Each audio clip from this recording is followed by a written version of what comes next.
Hi, everyone. This is Dr. Colleen Meyer with Meyer and Mintz LLC, and we are bringing you Fearless in Pink. Today, we have an amazing guest. Her name is Lafaya Mitchell, and she is a licensed marriage and family therapist. Lafaya, tell us a little bit about you. Okay, well, a little bit about me. I have so many things. I don't know where to start. So Tell us a lot about you. I guess a little bit about me is that I'm a licensed marriage and family therapist. I've been doing this for over 20 years. Sometimes that shocks people. Sometimes it doesn't. I don't know how old I look today. So, but anyway, over the 20 years, I've been working on a philosophy. Didn't know it at first, but I've been working on a philosophy that now I'm sharing with the world because I've had so much success. Initially, I started out with children on the autism spectrum, other kids with moderate to severe social, emotional, and behavioral disorders. And what was learned right away by me and my colleagues is that what I do works. I didn't know that there was a method to the madness. I just thought maybe it was just a gifting. That's how I felt. But I did get results that were pretty phenomenal. Like those who were nonverbal would come to me and become verbal, and things like that. Like it was pretty significant. And so colleagues and parents started to urge me, hey, you need to share what you're doing. You need to write a book. You need to teach this to people and all this. I'm like, teach what? Right? And so it took me about 15 years because I'm hard-headed to start to really recognize that, okay, you know what? There is something different about what it is that I do. And maybe I need to try to figure out how to capture that. And that's when I went ahead and tried to write books, which I had no interest in because I didn't like English in school. I was like, I don't write books, Anyway, I had no interest in, but when I was actually kind of obedient to that calling, and everything just kind of poured out. And with that came like this huge document that I met with another woman who's most fantastic. And she helped me to start to put everything together. And she said, okay, well, you can't give all of this information to overwhelm parents at the same time. So we're going to break this up into bite-sized pieces. So then we came up with the Lafaya Way series, which started out as fun fact for some and some hate it, but fun fact, raising assholes was the original title because I was playing around with Asperger's and the other word, but I was playing around because most of the time they do seem to come across as very upsetting people. And so I had some parents who did not like that, and I understood why. They didn't know me. For those who didn't know me, they're like, oh my goodness, don't we have enough to deal with? But mostly I was trying to teach parents to kind of live in their truth, understand their frustrations, and get to a place to where they learn how to deal with their child in a way where it wouldn't feel like that so much. But, of course, you have to get to the end of the book to figure that out. So I changed it to the Lafaya Way. I like the Lafaya Way.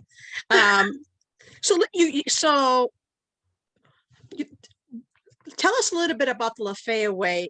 Share with us, what that looks like. I know you got an event, Parents and Empowering Parents, is coming up this Saturday at 9:00 Pacific Standard Time. Can you tell us a little bit about that?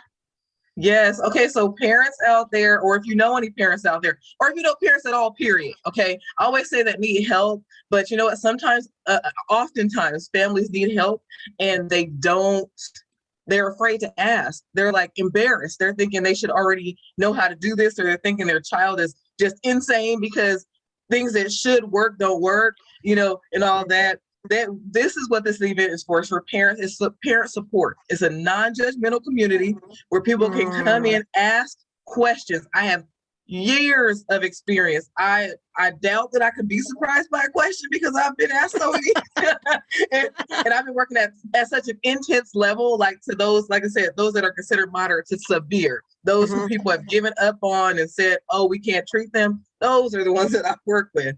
And so there's just, you can try me, like try to stump me because it's entertaining for me because I've been doing it for so long. And most parents think, oh, this is going to be a shocker to her when I ask her this question. And each time it's just like, oh yeah, heard it before. Not, this is not brand new. I know it feels like that to you because other parents don't disclose that they're going through the same thing, but trust me, it's a bringing together of parents. And this is extremely empowering because they get to see that other people, first of all, share their experiences, but then they also have a place and space where they can ask the questions and get answers, tangible answers to what it is they're asking. It's not just, I'm not going to give you some blanket, something that you can't take home and use. I love for you to leave my meetings, my sessions, whatever, changed. So. It's really, I think it's really important because the stress and anxiety that parents have been through a lot, almost all of us, but especially parents have been through during this COVID time, and trying to, because I have a daughter that's a single parent, and she in it, and there's a lot of people, whether you're single or married, but it's a lot of stress because you're trying to juggle going to school, getting work done, getting kids to school. Then the school's calling you because, maybe they didn't do a report. And I think that magnifies, you can correct me if I'm wrong, it magnifies when a child maybe has a learning disability, or they have ADD or ADHD. So that becomes, because my little grandson has ADD. So it's real hard to kind of get him to focus and get him in school. He wants to run around, and so it makes it worse. Don't you think so? Yes. Now, in our Parents Empowering Parents meeting that we're going to have coming up, we're going to address situations just like this, because you're right. In these COVID times with the distance learning, and now they're throwing in now the hybrid programs where the kids will be in school a few days a week. And so we'll have lots of transitions, which kids who are hypersensitive, and this is one of my premier terms that I use all the time, is hypersensitive, those with just social emotional struggles or behavioral struggles. Okay. And right now, all kids are hypersensitive. All parents are hypersensitive because of this COVID situation. Like, it's different. We're in new territory. It just makes everything so much more difficult. So yes, it is tough especially when you're dealing with the kids with the ADHDs, the ASDs, all the letters, that you could throw out, and those who are just in general right now having a hard time with all this COVID stuff. Yeah, it's very difficult. But and sometimes, man, when we get into the meetings and I start to share this stuff with parents when they're asking these questions, like, what do I do when my 5-year-old won't sit in front of the screen and do this? These are the kind of questions that we ask. Like, what do I do in embarrassing moments? These are the kind of questions, right? And so it's very supportive to parents in a way that is just, it's tough, because most parents feel like they really do feel like they should already know how to get this, even though none of us got a manual for how to parent. Like, they should provide manuals to parents, but none of us got a manual, and we definitely didn't get the memo or manual about those who have hypersensitivities, or like I said, any of the initials that we could throw out. And so, yeah, this is the space, this is the place. Come in and get the support.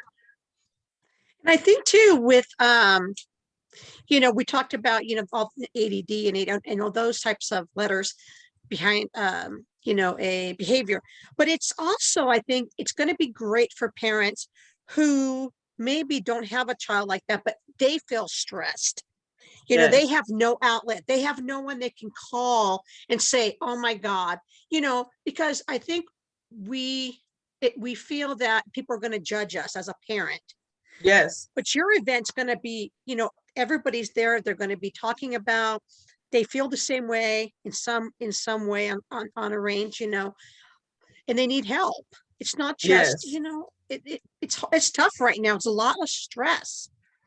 Right. I think just by the nature of how I function, again, some of these things, sometimes I just don't know. I call it a gifting. What I do is I promote and I require, a non-judgmental environment. So I really don't, there's no allowance for a person to say, judge what another person is saying or going through, because we're working through it in a way where it's like, we're looking for solutions.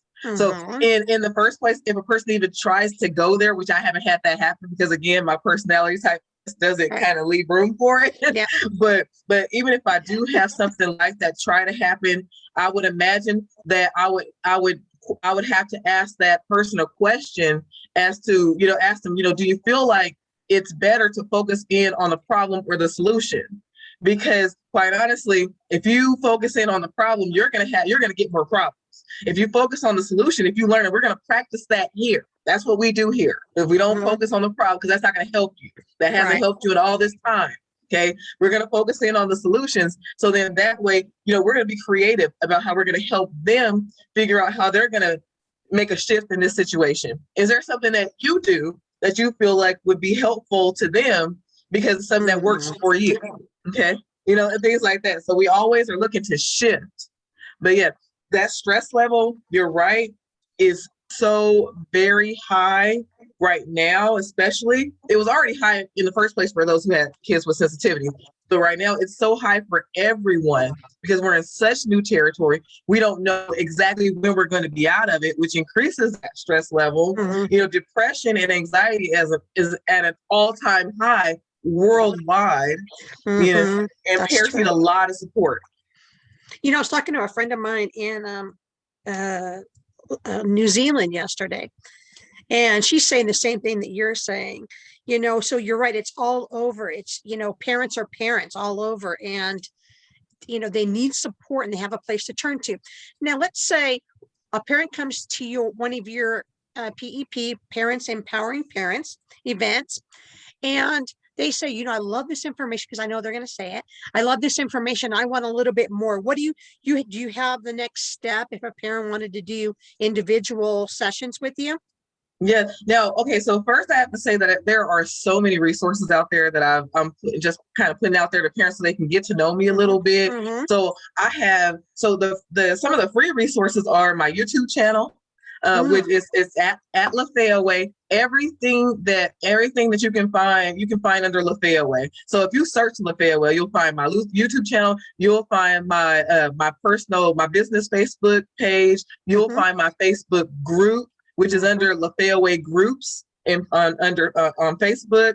You can find me in a variety of different places. But then I also, for those parents who want a little bit more individualized attention, I offer 3 programs. Actually, within the PEP program, we have 3 tiers. And so they can engage in our most basic program, which is great support for parents. It's actually pretty awesome. I love that I get to call it basic because they get so much out of it, but at such a great cost to them. It's really affordable for them to engage in our basic PEP 1 program. What you get is what I initially called my book club.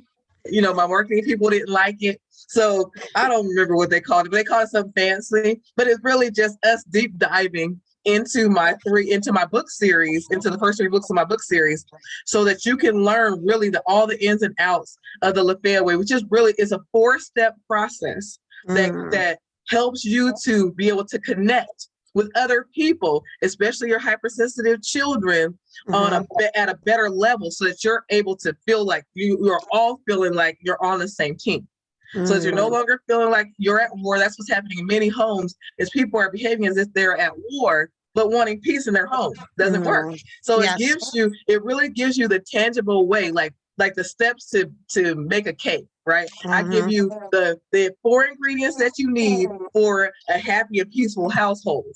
And if you miss any one of the ingredients, you're either going to have, a nasty cake, flat cake, ugly cakes, so it's not going to be pretty. You'll still have improvement. So you'll at least have some connection happening in your family.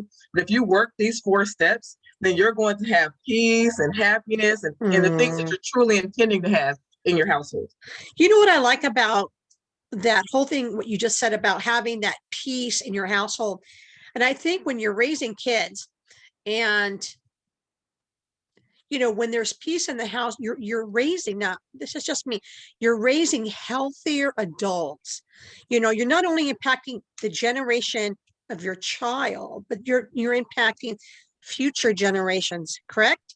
Yes, that's that's like my mission. Is I truly want to heal the world one household at a time.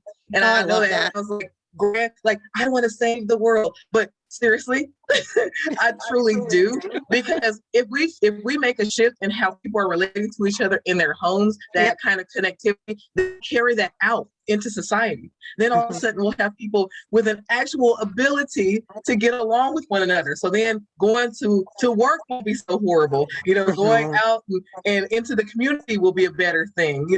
And that's really my goal. But I know that sounds all cheesy and whatever hippie-ish, but that's it's not. It's it's when you're passionate about something, you have a vision, you want to go after it, and it's that passion that drives people. You want to change the world. One house, and that's amazing. And I think that because especially during this time, we need this. I think it's a place for parents to go for healthy. It's like, we talk about, it's funny because we talk about healthy eating. You see that on all time on TV, it's healthy eating. We need to give kids fruits and vegetables, which is all of that is true. But what we forget is the mental stuff that, we worry about the physical body. We're going to give them fruits and vegetables and exercise. But what about what's going on in here? Don't you think?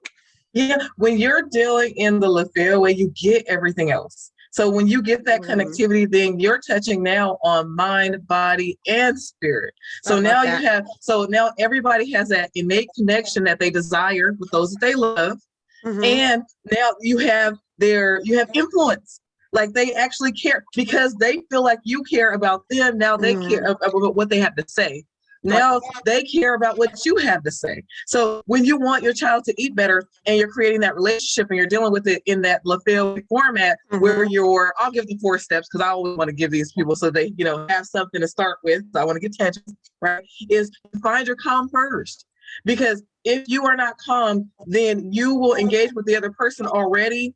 Everything else, all the emotions and all that stuff will be in the way of your influence. When you find your calm and you're dealing with a hypersensitive person, especially, which, like I said, almost all people are hypersensitive right now. But when you're dealing with a hypersensitive person, you have to find your calm because they do this thing that I call emotion soaking, which is the unintentional sponging of the feeling energies of other people.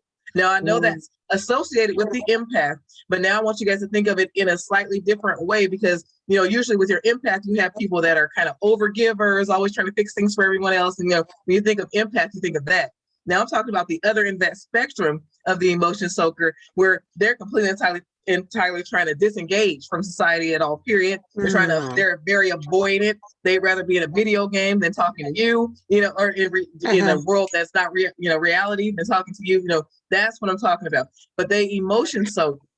So they take in the feeling energies of others. So if you come to them upset, then you have to expect their response is going to be an upset response because now they're soaking in everything that's coming from you, and then you're going to get that back times 10, times 100, depending on who times 1,000, depending on who it is. So you're automatically working against yourself. And the second step of the Lafaya way is to understand the real truth. There are, for each step, I give tangibles, how you do it, right? But understand the real truth means that you can't deal with a person when you're not dealing in truth, when you're dealing in a lie. Say, for example, you're a parent and your kid doesn't want to do their chores. If your kid doesn't want to do their chores, it's because they don't like chores more than like this is the real reason. It's not because they don't care about you, because they don't want to contribute to the family, because they don't appreciate anything you do. All these things that we personalize and make up. The real truth is they don't like to clean. So you'll get much better results with the child if you come to them and you say, hey, if they say, hey, clean your room, and then they're like, oh my goodness, they do all the things that they do, whatever. Right? And you say to them, babe, I know you hate it. Nobody loves chores, right? Nobody loves chores, but I'm gonna need you to get on that because I have to teach work before you play. You can't, be on the video game inside of a room that looks like a disaster, right? It's not the way we do things, right? But that's dealing with them in relationship as opposed to, making it all about all that other stuff. That is not. So understand the real truth. I can talk about this all day, but understand the real truth.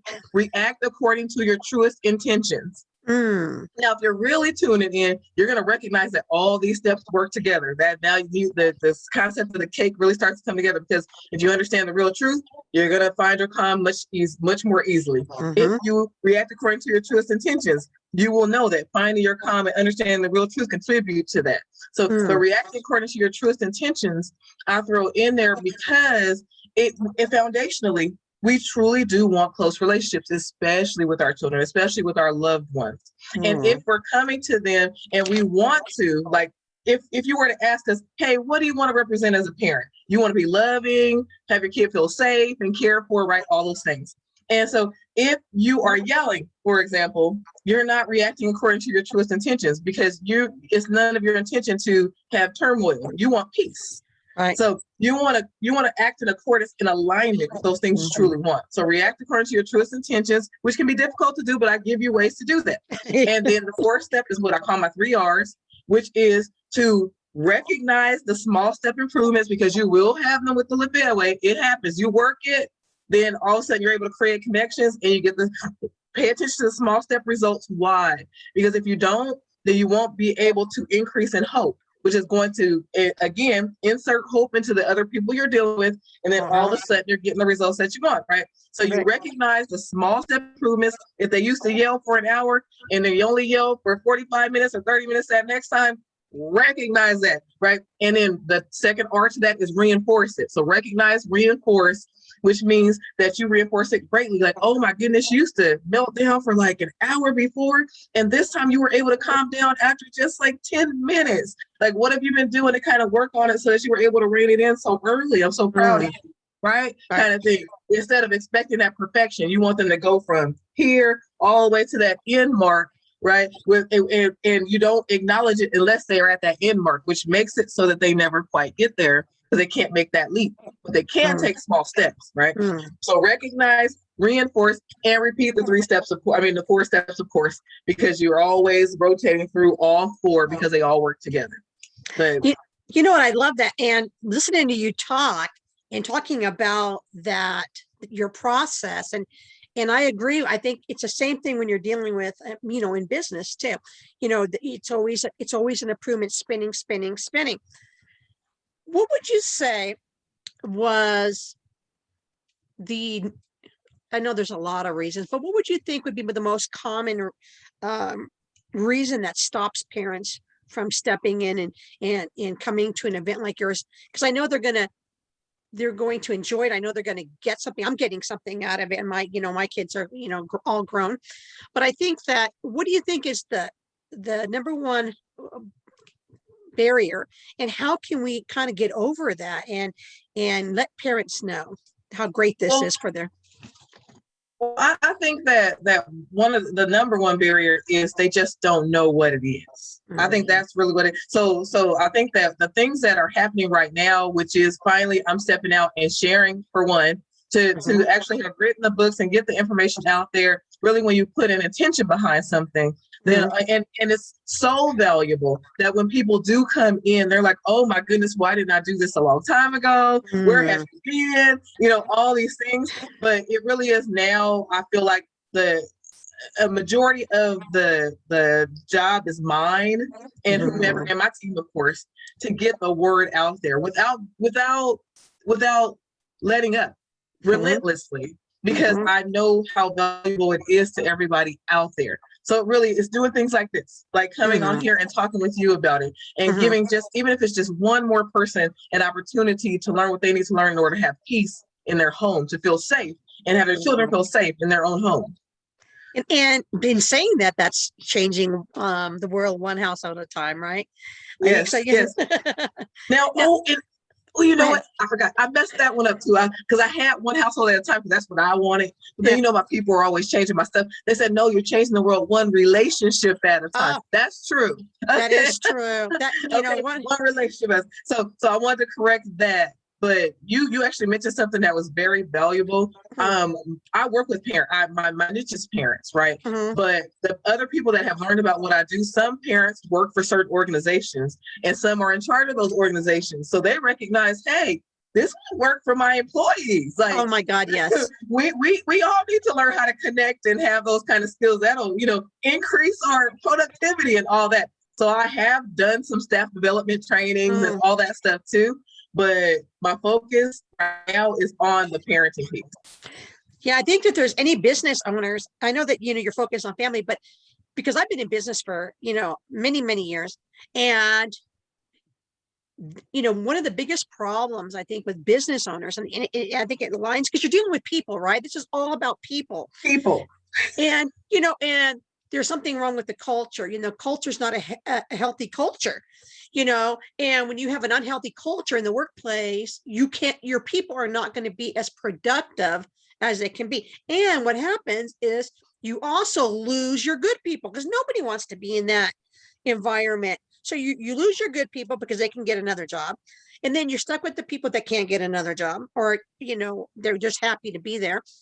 And I think that's amazing. So if there's anybody out there that's a business person and says, that's great, my kids are growing, or I don't have kids, but this is something that can make a definite impact on the productivity, culture, and growth, quite frankly, of a business.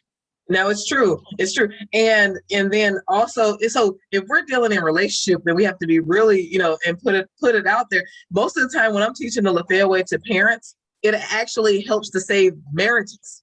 Yes. So as a matter of fact, the woman who helped me put together the book series, she was just, I believe that, everything kind of just, it comes, whatever's supposed to come comes. And with her, what she said was, oh my goodness, I raised 2 boys on the autism spectrum. She read through all my material, right? I raised 2 boys on the autism spectrum. And if I had had this information, it would have saved my marriage.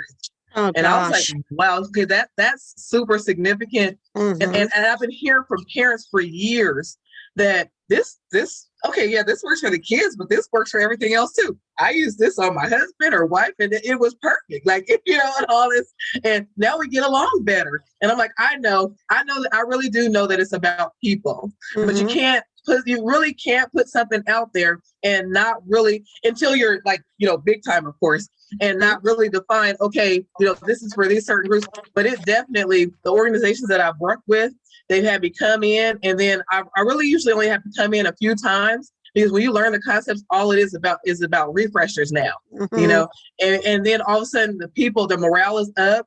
People are able to get along better. You don't have as many, really strange, uncomfortable confrontations, because in the workplace, people get uncomfortable. And then if you're not home, like it's not like your family, then sometimes you don't say anything because you don't know how to respond, because maybe they're so upsetting to you and you're not supposed to be upset in the work environment.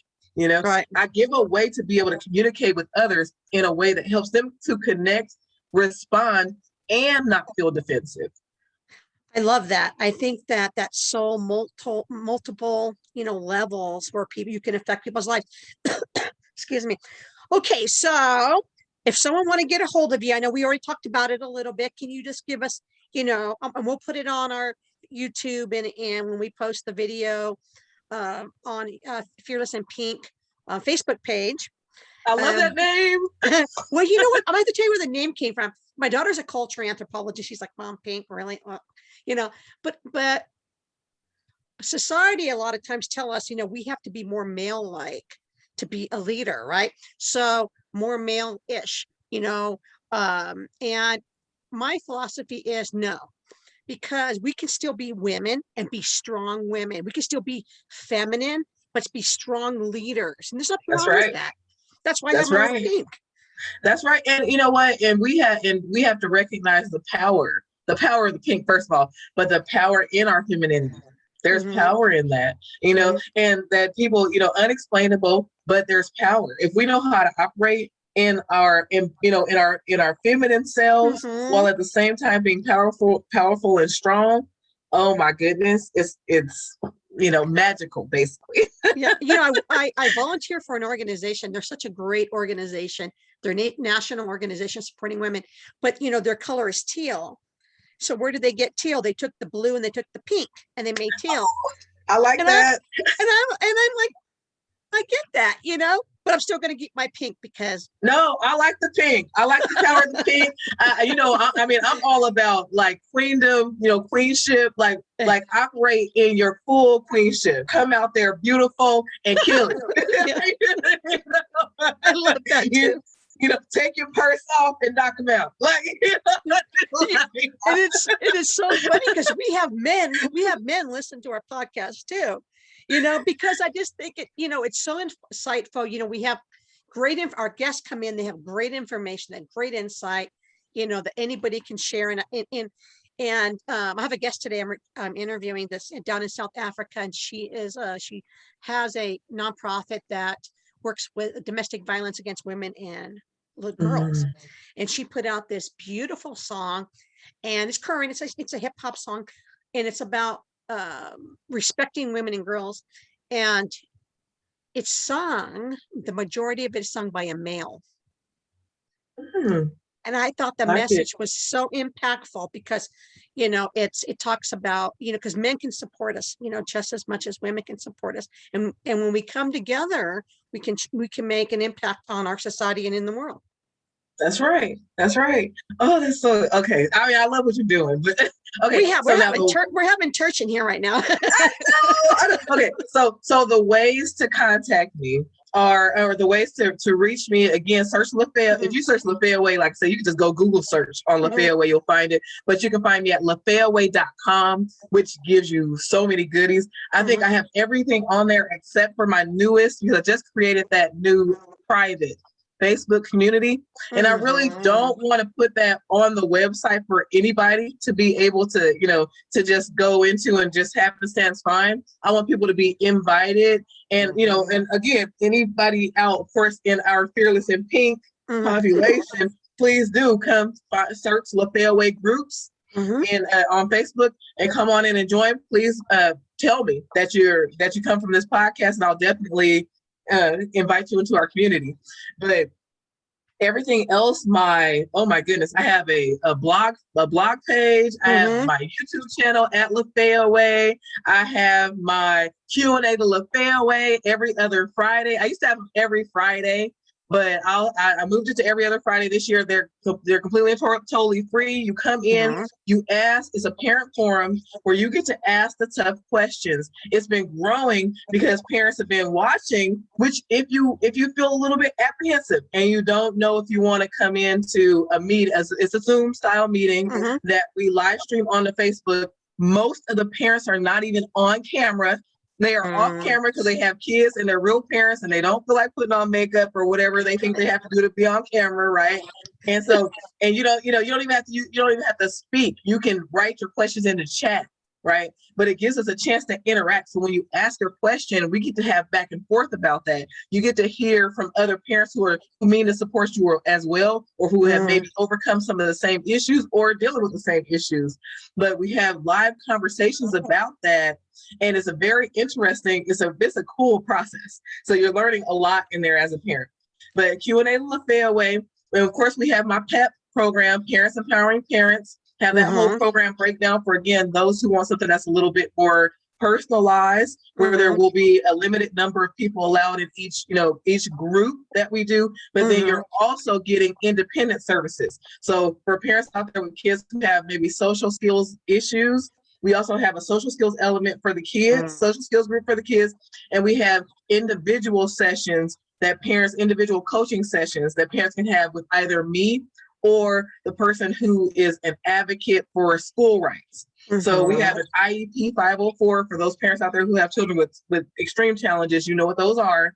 We have a woman who trains on the accommodations piece as well. And we have a do-it-yourself training on all the laws, legislation, what to do, what letters to write, who to send them to, all that stuff for parents as well as a part of our PEP 3 program. So check all of that out.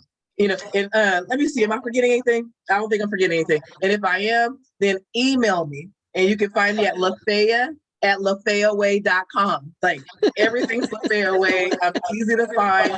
Reach out to me. I'm very, I'm very personable. I will get back to you. I'm not one of those people that won't. So, and another point I think is that you're offering this PEP program that we're having Saturday on March 20th at 9:00 in the morning. There's no cost to come to these events. So to me, it's like you have access to a licensed marriage and family therapist on these amazing PEP events. And why don't you take advantage of it? I think the information is priceless. Yes. Yes, no, and it'll change your life. I'm excited to say that because, and now I mean I feel confident in saying that, first of all, because to be perfectly honest, I've been doing this for 20 years. I've been working Mhm. in the field that I've been working in, and I really haven't. It always changes people's lives. It always does. I mean, I can't say that it always will. Maybe something will happen in the future that's strange or something. But Mhm. in 20 years of experience, I've had success after success after success. So that part is extremely exciting. And now that I'm doing the Q&As, even those parents that were just coming in, weekly to interact and ask their parent questions and all that, even they've changed. Like they're like from night to day. Like they came in Mhm. hopeless, frustrated, irritated, and now they're dealing with situations in ways that are a lot more healthy, helpful, Mhm. and connected. I love that. Thank you so much, Ma'am Lafaya Mitchell, licensed marriage and family therapist. Thank you for being fearless in pink. We appreciate you. Thank you for having me. This was fantastic.